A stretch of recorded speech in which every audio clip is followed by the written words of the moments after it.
ewig Feierzeug.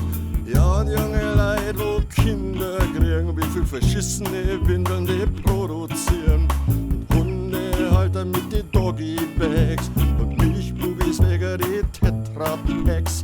So das Thema wegen CO2-Patronen. Microsoft wegen die Windows-Versionen.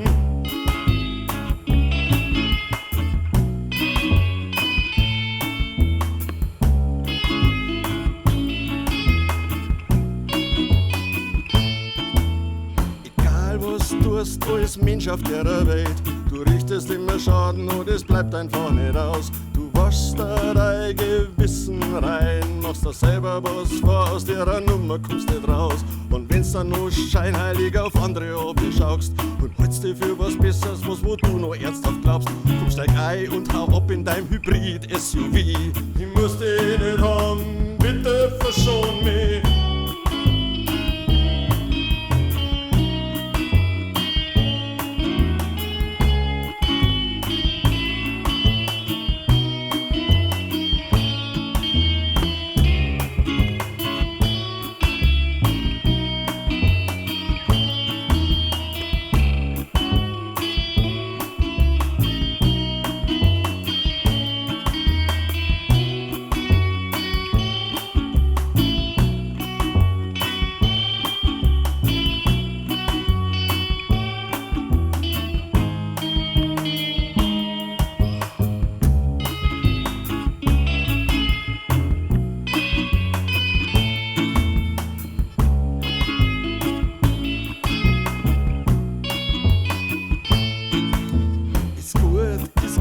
Ich gib ja schon Ruhe, es hört mir doch schon lang keiner mehr zu.